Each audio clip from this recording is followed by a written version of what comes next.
ভালো লাগলে অবশ্যই একটা লাইক করে দিও আর চ্যানেলটা সাবস্ক্রাইব করতে একদম ভুলো না।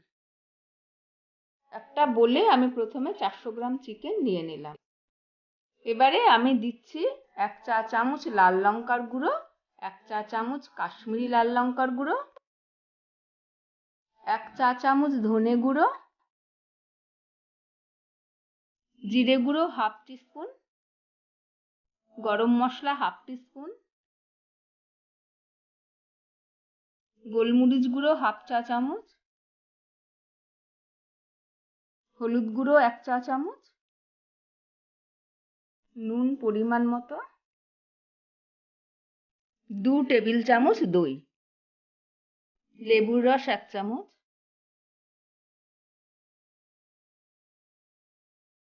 জিঞ্জার গার্লিক পেস্ট 1 টেবিল চামচ, কয়েকটা কারি পাতা। এই সব কিছু দিয়ে ভালো করে মিক্স করে নিলাম।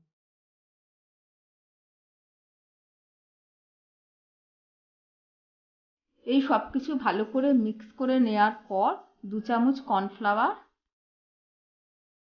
আর চালের গুঁড়ো 1 চামচ।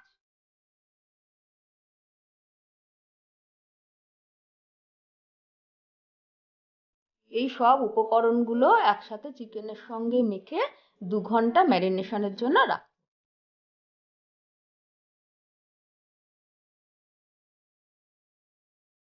2 ঘন্টা পর ফেরত এলাম। কড়াইতে পর্যাপ্ত পরিমাণ সাদা তেল গরম করে নিয়ে তাতে একটা একটা করে চিকেনের টুকরোগুলো ডুবো তেলে ভেজে নেব।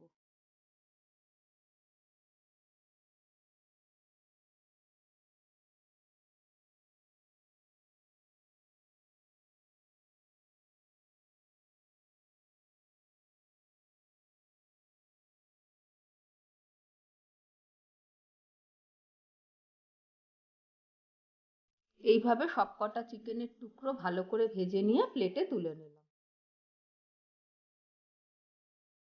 এবারে চিকেন 65 এর সসটা বানানোর জন্য আবার কড়াইতে 2-3 চামচ তেল দিয়ে দিলাম।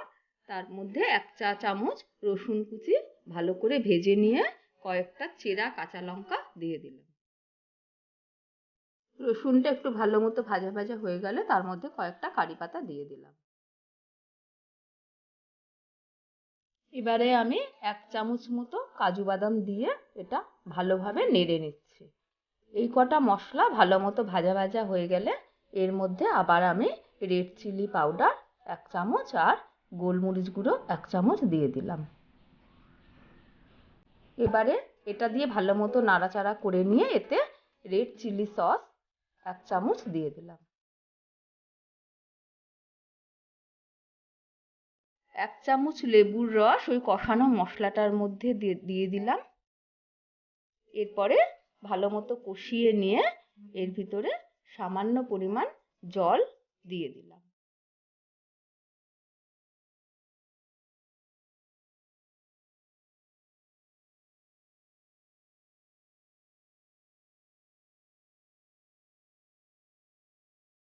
এবারে ওই কষানো মশলাটার মধ্যে ভেজে রাখা চিকেনের টুকরোগুলো দিয়ে দিলাম।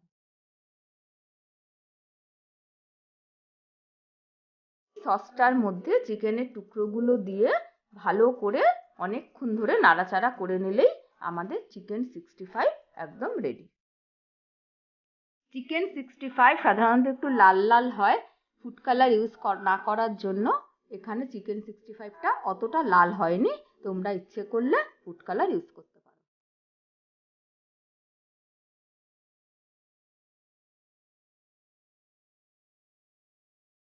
তোমাদের সঙ্গে দেখা হবে এর পরের কোনো ভিডিওতে। এখনকার মতো টাটা।